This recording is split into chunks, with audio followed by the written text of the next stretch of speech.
Welcome to Hungry for Answers with me, Robin Clare, recovery coach professional. Do you love food, alcohol, drugs, sex, social media, cigarettes, or gambling a little too much? The traditional narrative says that addiction to these vices is the problem. The truth is, they are just symptoms. This hit show takes you from recovery to your ultimate life as my special guests and I help you discover how underneath every vice is the addiction to the suffering that developed due to unhealed trauma. So what can you do? Hungry for Answers provides groundbreaking, proven solutions from my best-selling spiritual book, Feast and Famine: Healing Addiction with Grace. It's time to stop suffering and start living your ultimate life. You have a divine right to a life filled with love, joy, peace, and abundance. Hungry for Answers starts now.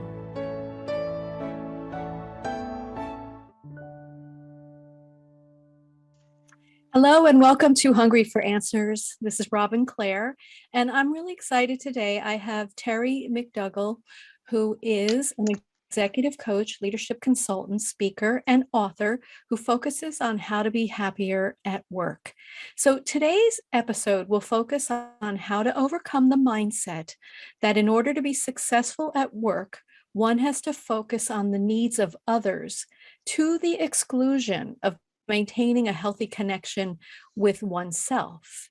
And so, Terry, can you describe, welcome Thank to the you. Great to be here. And can you describe a time when you were so hungry for answers in your life, and how did the answers come to you, and what did you learn? Oh my gosh, how many times when I think back over my career did this happen? It happened so often where I was really so focused on what other people expected of me that I didn't pay attention to, my natural talents or even what my needs were. I was just so hyper focused on what did people think of me. Gosh, let me think about a specific example. Um, at one point in my career, I had been serving as the second banana to the head of marketing for a particular division of the bank that I worked for. And I really thought that I was ready. He left the bank, and I thought I was ready to throw my hat in the ring for his job. And I the first interview I went to was with HR. It went fine. I advanced to the second round, but the second round was a panel interview with colleagues that were in a different city. And I went and I was so, I guess, nervous and on edge about what these other people's expectations were of me that I think, lost connection with who I was, the talents that I had that would make me a good candidate for the role. And I literally had a meltdown in the interview because I just was not centered. And so naturally, I was eliminated from the process, and it hurt because I really felt like I was ready, but I wasn't remaining connected to myself in a way that I could communicate because I was so focused on what do other people expect of me? How can I influence them to like me? Mm-hmm. Yeah. And interesting, in listening to you, I think about my corporate career because I spent 25 years in corporate before I came out to be a spiritual promoter for the wellness community. And coming into the workplace in the early 80s was a really interesting place for women. In that 20 years, the last 20 years of the 20th century, right? I Hmm. think the 20th century, because we were trying to get ahead and we were trying to be grounded in our gifts and liberated. And yet we were working in an environment that was very old fashioned and sexist. And Hmm. so I found myself for those 25 years almost being confused as to how to be in a meeting, what to allow as I don't know, what do I want to say? Just banter back and forth versus something that felt insulting to me. And so it was hard. It was hard during Hmm. those years to be able to stand in your power. I'm hopeful that it's different now for women in the workplace, and I hope that they're very much a part of knowing what it is that they want to accomplish, and and getting there. And I feel confident about it because I spend a lot of time talking to my 31-year-old daughter, and she's successful. And when I tell her these stories, it's almost like, what are you talking about? And I'm Hmm. like, oh, thank Yeah. goodness, right? Thank Yeah. goodness that not only did the women evolve, but the men evolved at work too, right? Yeah, That yeah. It's coming along. I mean, I think probably not as much as we'd ideally like to see, but Mhm. I think to your point that younger adult women are can't imagine some of the things that you and I dealt with probably just on a daily basis is progress. Yes, yes, absolutely. So my next question for you is, how can our desire to please our loved ones and not succeeding at that impact our ability to be successful in other parts of our life, especially work? Well, I think that, and I see this very often, that when people don't have boundaries around, kind of putting a boundary around themselves and within those boundaries making decisions based on what feels right for them, that it's sort of like their self gets so spread out because it's really going at like, what do other people care about, and allowing that to impact decisions that we're making without taking into consideration what feels authentic or right for us. It's Mhm. really in some ways an invalidation of self. Yes. And that's where our power, that's where um, our energy, our joy comes from, is when we actually can acknowledge and validate ourselves and listen to that voice of, why are we here? What is special about me? Hmm. Because I think that we're all here on earth to share our gifts, but if we're ignoring that voice within ourselves that's directing us, and we're allowing other people's voices to be too loud, it you know it's really where burnout and often unhappiness comes from. Well, yes, and there's two things I want to talk about. One is, this is why it's important to do your own work in healing your own trauma, because a lot of the voices that we hear in our head are not even our own. Hmm. And they could be from our parents, from our siblings, from our teachers, from our partners. It could even be from what my teachers in India would call the global mind, Hmm. right? Where Hmm. we're listening to voices in a mind. It's almost like a radio channel that said women are this, men are that, and we believe that. And so that's why it's so important to be on your own healing journey, and figure out whose voice are you listening to in your head. But I want to go back to what you were saying. One of the things I do as a life coach is that I require my clients to set their standards for their lives. So you talked about boundaries. That's incredibly important. But I think in order to know what's important to you, you need to set your standards. And I encourage my clients to set their standards in their personal life, their professional life, and their community life, and then to hold those standards with impeccableness. So I Hmm. always say you must have impeccable standards. So a cute example is, one of my personal standards is that I have to brush my teeth before I go to bed at night. It's really easy for me to jump in the bed and just fall asleep because I'm so tired. And last night I couldn't fall asleep and I realized I hadn't brushed my teeth.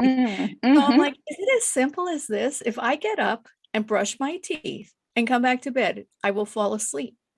because I would have held my standard. And actually, that's what happened. Got up, I brushed my teeth, I came back to bed, and then all of a sudden I was relaxed enough to go to sleep. So So one interesting. Yeah. So once we have these standards, we know, because if you hold your standards with impeccableness, I hope that's a word. If you have impeccable standards, what happens in your life is that things you start to manifest more in your life, right? Because you're not blocking you, because you're feeling Hmm. so empowered and so good about yourself. And so if you have standard, if you know what your purpose is and you hold those standards for your life, it's just like a no-brainer that you're going to fulfill your purpose. So moving on to the next question. How does one overcome the mindset that in order to be successful at work, one has to focus on the needs of others? Well, I think that it's not that we shouldn't pay attention to the expectations of others. But to your point, I think that we've got to value ourselves and our abilities enough that we believe that we can deliver value from within uh, a place or a set of standards that is aligned with who we are. Yes. And, a lot of times what I'll see when I'm working with people who aren't happy at work is that either they haven't put those boundaries in place. And an example is, things like feeling like if they get an email over the weekend that they have to respond immediately to it. And, I will encourage people. I mean, there's a cost to that, right? That it takes you out of the moment. It takes you away from things that may like refill your energy tank so that when Monday rolls around, you're ready to go to work. Um, but I think it's important to put the boundaries in place and to say to yourself, you know what? I'm giving myself the weekend off, and there's a reason for this, and not to allow fear of maybe somebody else potentially being upset to get in the way of something that you've set as a standard for yourself. And I'm sorry if can you repeat the question? Well, I Robin? think, yes, I think I'll just summarize for you on that too, because we're going to be going to break. And it's the idea of having boundaries. I love that one on of what you said about on the weekend, that you need to rest and you need to have fun. Those are two really important things that need to happen on the weekend. And if you're busy thinking about work as an entrepreneur, it's a constant battle for me Yeah. to even like think about not looking at emails, because emails typically are where gigs are, right? Hmm. So we're constantly like, oh wait, what? And then I was just thinking, laughing in my head, I was thinking, how they say that no good news ever comes in the middle of the night. Maybe that's what, right? That's maybe what you should think about for work. No good news ever Right. comes on the weekends. It's usually someone who's catching up saying, what the heck is going on here, right? So it can always, unless you're performing brain surgery, that's what my parents used to say to me when I was young Hmm. in corporate. Unless you're doing brain surgery, Robin, it probably can wait. Right. Or if So, you're a fireman, right? yes, But yes, yeah, if you're a marketing director like I was, usually it can wait till Monday. yes. So we're going to go to break. You're listening to Hungry for Answers with me, Robin Clare, and my guest, Terry McDougall, and we'll be right back.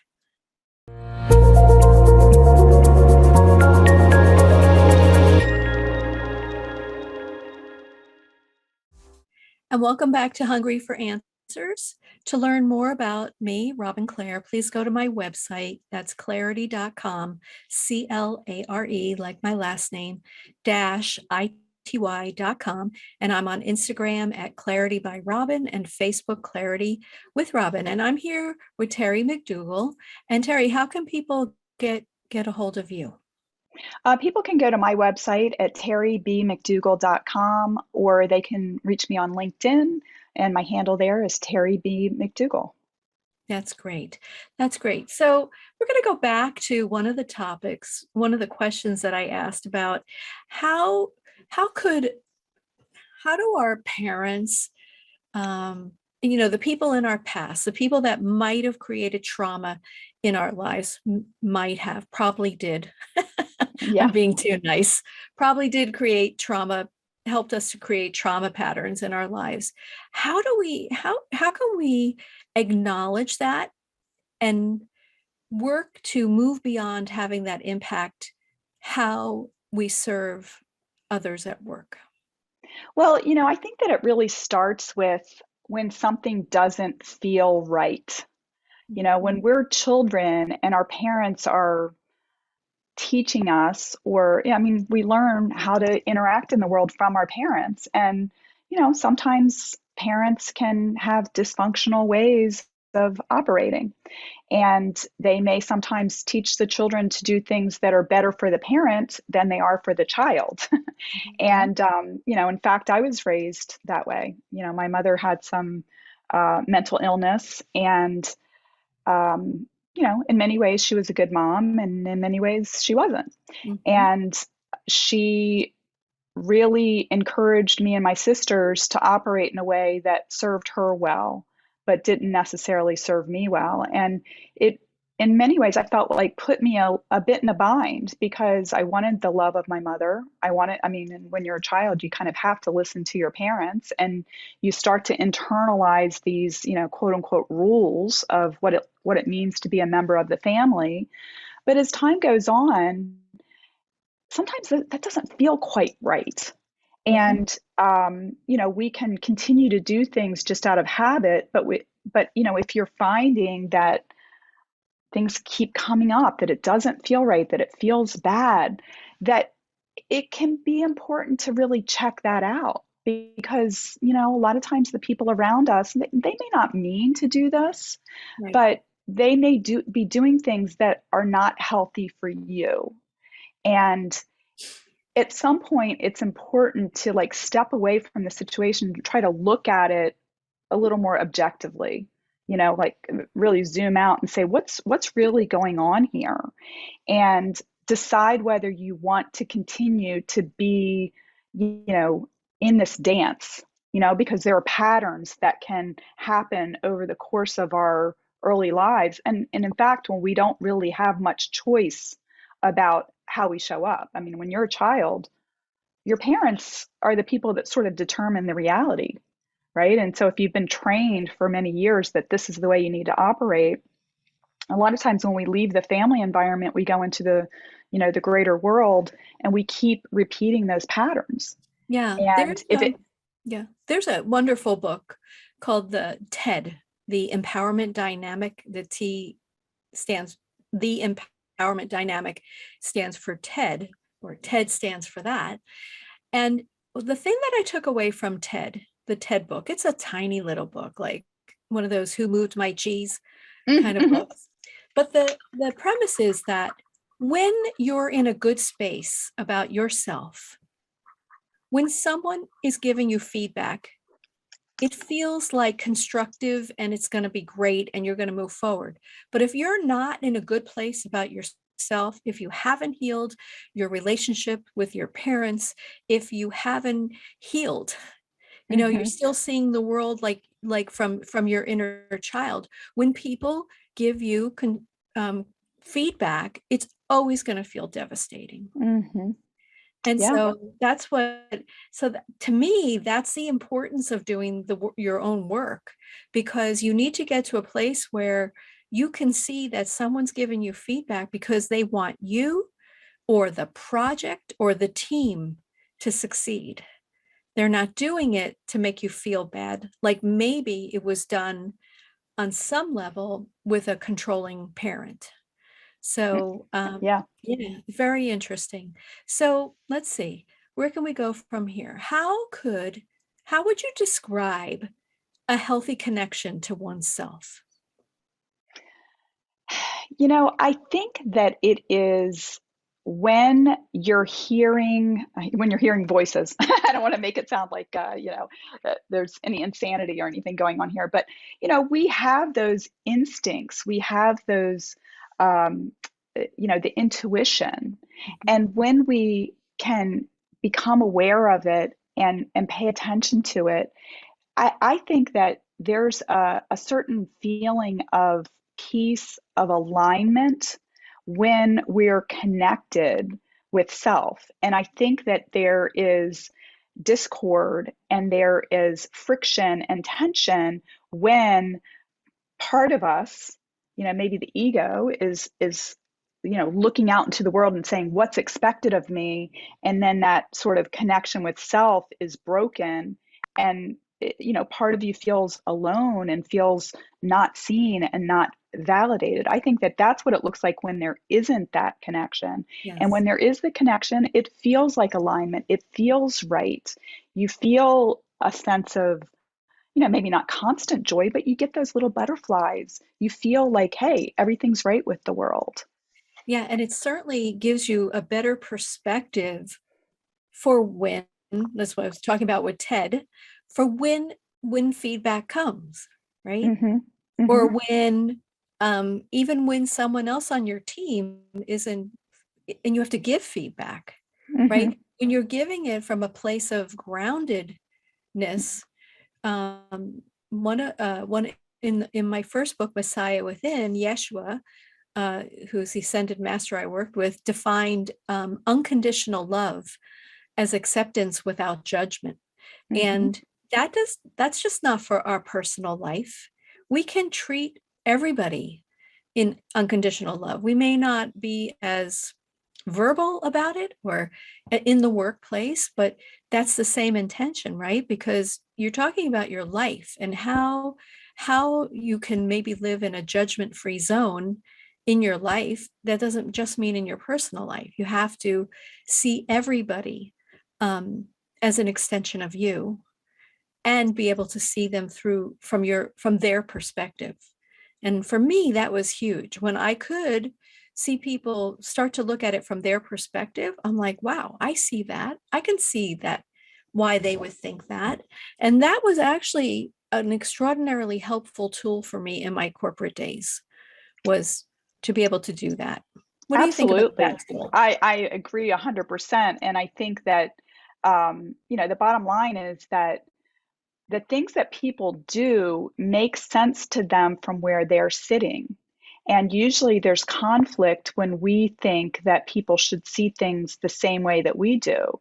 I mean, the Yeah. reality is that most people don't want conflict, but they've got a perspective, and it does make sense from where they're sitting. And if we can start to shift and say, well, what would it be like to be in their shoes, we can start to understand. Like, we might not agree with Mhm. what they've come up with, but we recognize that it has nothing to do with us, right? It Yeah. doesn't have Yeah. anything to do, we don't need to take it personally, and it does open up a lot of opportunities for finding common ground, rather than feeling like, oh, we each have to pick up an end of the tug of war rope and start having all this, you know, back Yeah. and forth. It doesn't need to be that way. It does. And so before we go to break, I would love to talk about, in your book, Winning the Game of Work, you talk about an addiction that many high achievers have.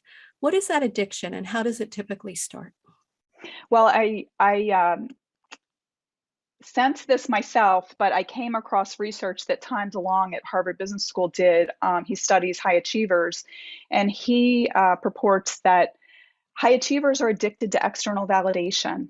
Mm, And when I read that, I was like, wow, huge aha moment. Because if you think about people that are successful academically, or usually it starts off early, okay? You get that gold star on the top of your paper. So you start to delay gratification. You stay in and you do your worksheets, or you stay in and you study because you're delaying that immediate gratification of like going out and playing with your friends or watching TV or whatever, to study so that you chase that grade, or you chase that validation. And what can happen very often is that we're so focused on pleasing other people that we stop checking in with ourselves to say, well, what is it that I want? mhm. And I wouldn't say that we should all go around and be like, I'm just going to do what I want. But it's like, where do you find that healthy balance, right? Where do Yes, you right. start to understand that, oh, this person expects this of me, but I actually disagree. So how do I communicate that in a way that we can maintain a healthy relationship? And right? I would add, just to say that, to bring in what you said before, the way that you can add that, the way that you can speak from your truth, is from being grounded and centered in your own beingness, right? If you're Mm-hmm. confident in your own energy, right? If you're proud of yourself, if you're not waiting for others to be proud of you, if you're Mm-hmm. really proud of everything that you've accomplished and you're holding your standards and you're holding your boundaries, that conversation with someone who you don't agree with is incredibly easy, because you're not on the defensive, and therefore they don't feel attacked, and therefore it's a good conversation, which will probably create a wonderful outcome. So we're going to go to break now. You're listening to Hungry for Answers with me, Robin Clare, and my guest, Terry McDougall, and we'll be right back.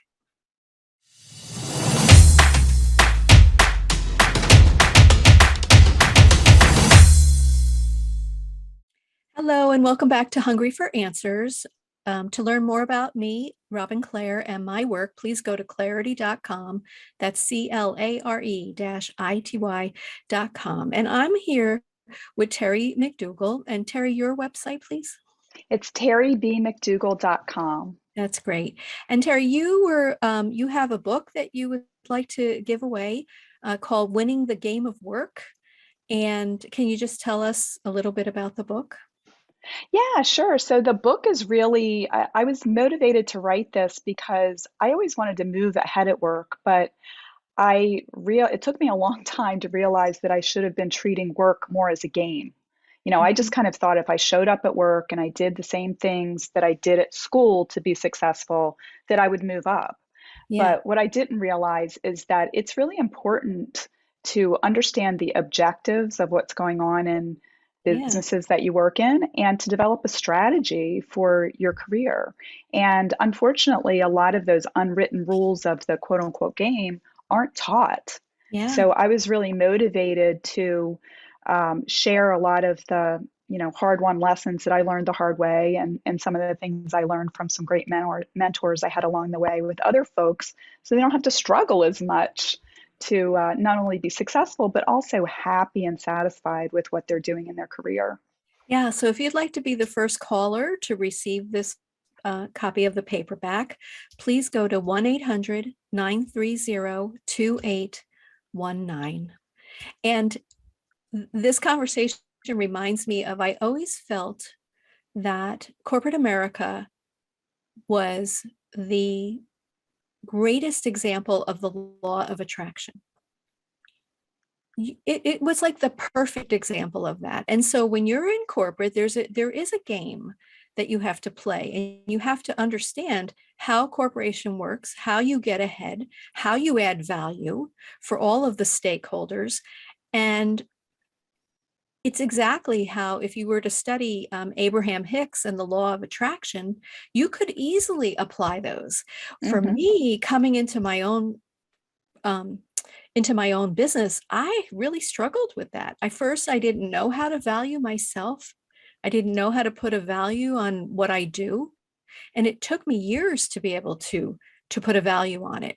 um, and I think for me the struggle was, well, I'm in a spiritual business, and people would actually say to me, how are you why are you charging for that? And I'm like, well, do you want to pay my bills? Like, what? Of course I have to charge for that, it's a business. But Hmm. it took a long time to move through that, to find my own fitting, like how to win the game of entrepreneurship. Like Yeah. that was very interesting. So, talking about entrepreneurship, you are a coach. And why is that? Why isn't being an executive coach important to you? Well, I struggled, like I said, I struggled a lot with, I was very goal oriented, but a lot of times I was really sort of leaving myself behind, right? Part of me was just, going for the brass ring, but then I would find that I would feel exhausted or tired or unhappy. And it took me a long time to start to recognize that, you can have that balance between, paying attention to what's expected, but also paying attention to yourself and learning how to be that player in the corporate world so you don't leave yourself behind.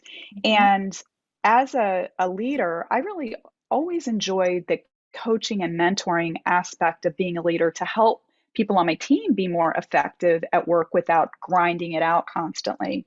And I really hate seeing people who are very smart and hardworking struggling and getting burnout. And I truly believe that there's a better way, that just by shifting their mindset and learning some somewhat basic skills about how they look at work, Mhm. that they can really show up fully, and they can get all of the rewards that they work hard for, rather than, feeling like they've got to grind it out constantly.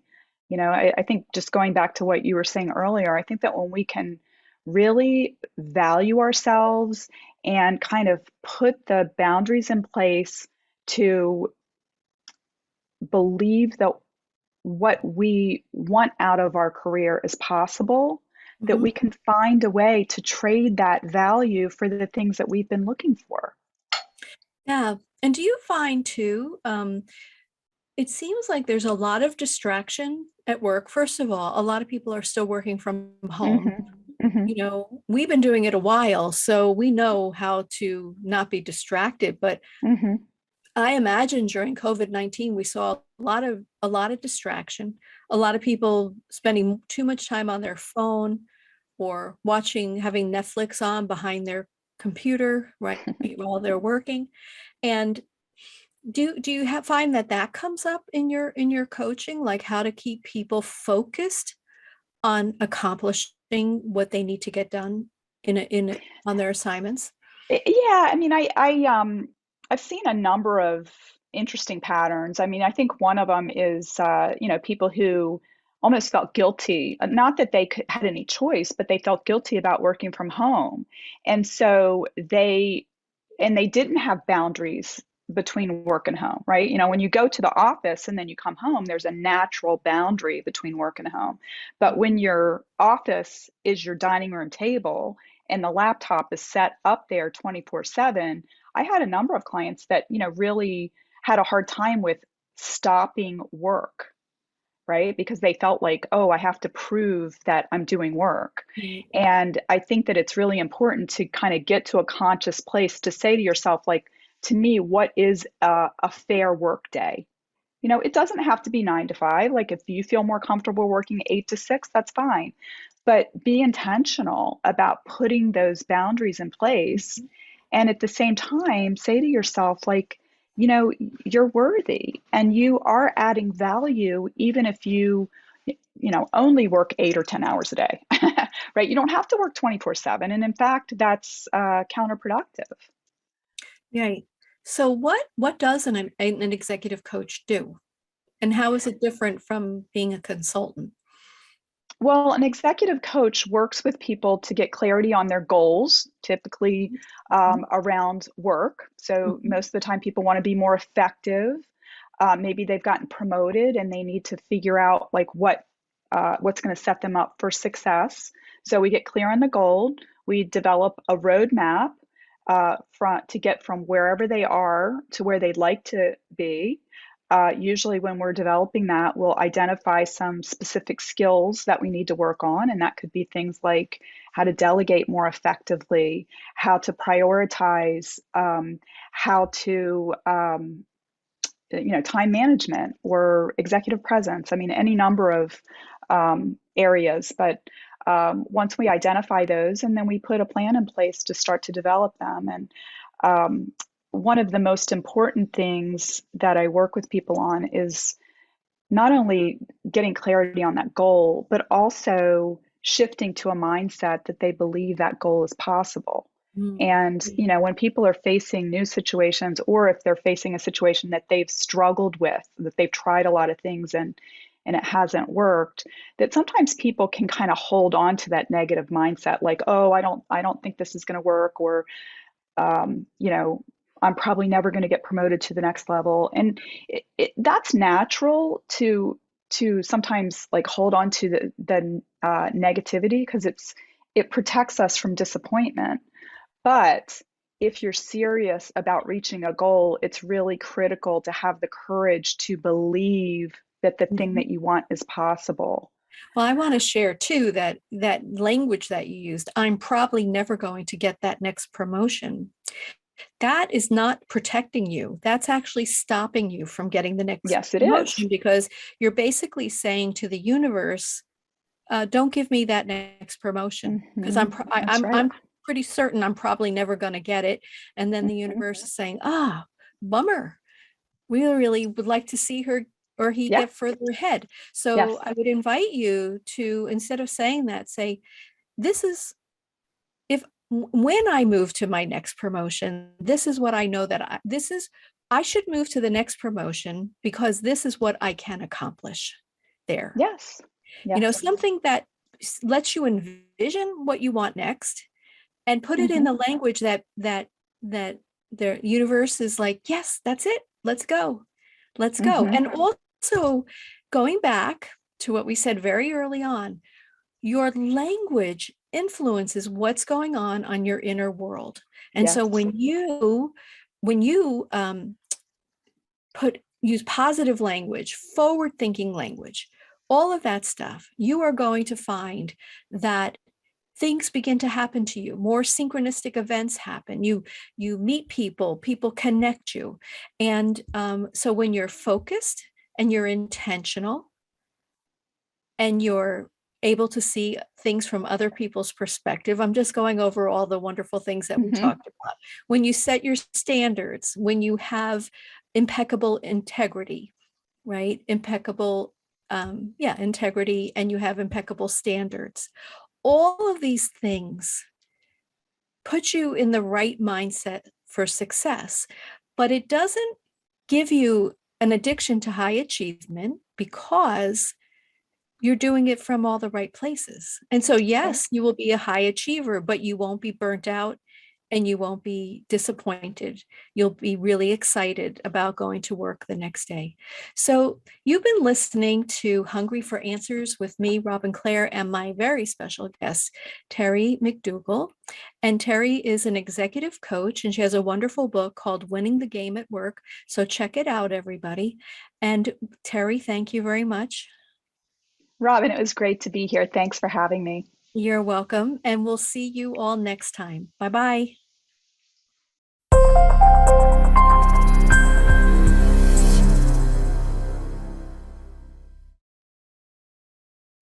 Hi there, and welcome back to Hungry for Answers with me, Robin Clare, and Terry McDougall, my guest. So I didn't look at the clock and I was early to sign off. So we thought we'd do a little afterglow to give you the last 10 minutes of the show. So Terry, has anything surprised you from COVID or from just where we are, um, the impact of COVID, not the physical impact of the actual infection, but the impact on the workplace? And have you seen a change in your coaching because of everything that happened with COVID?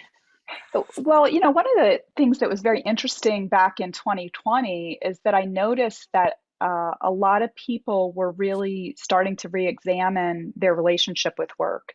And I think that a lot of it had to do with, under normal circumstances, people are just so caught up in their routine that a lot of times they didn't have the time or space to like sort of step back and maybe feel their feelings or Mhm. consider whether they were even still happy at work or whether it was aligning with what they wanted out of life. And I ended up working with a lot of people in 2020 who sort of woke up and said, you know what, I don't think this is serving me anymore. So I think in an interesting way, COVID's been kind of an opportunity for people to re-examine how they're living their lives. And Yeah. And is that tied to the Great Resignation? Do you think that was a part of that? I do think that that was part of that. I think that, when you're sort of caught up in the, go go of pre-COVID times where you're just like, get up and get on the train every morning and get home at 6 or 7 o'clock at night and have dinner and just do it all over again the next day, that there really wasn't that time to, contemplate whether there were other possibilities. And then of course, there have been a lot of extraordinary pressures during COVID.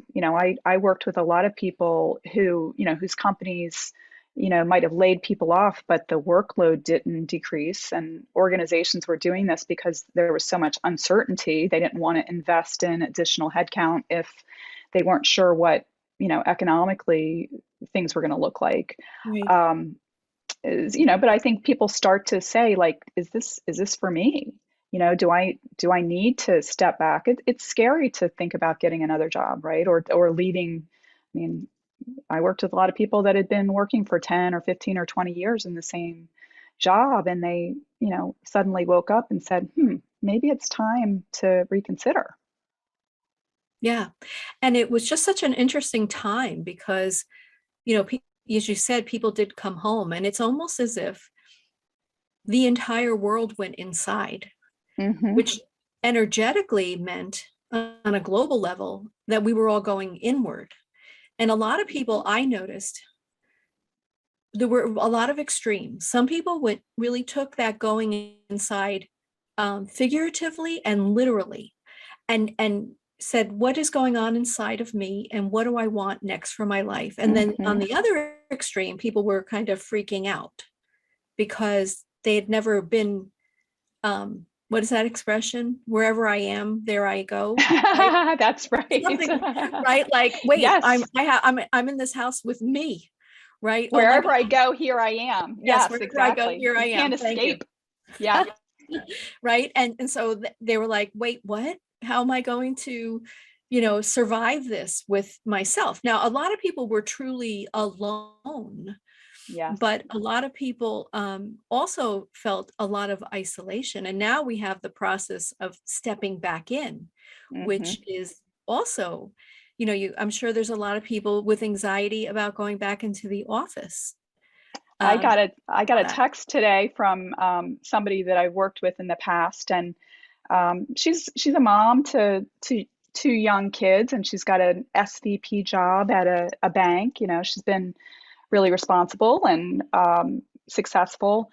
She's gotten used to working from home, and she just got the word that they want everybody back in the office by March 1st. And she said everybody is freaking out, right? And I'm sure at first it wasn't an easy transition to figure out, like, how do you, balance everything with the kids and school and daycare, and the fact that you don't have any, because of COVID stuff, you don't have people to help you. But once you figure that out and you get used to it, and then all of a sudden they're like, okay, we're going to go back to how things were before.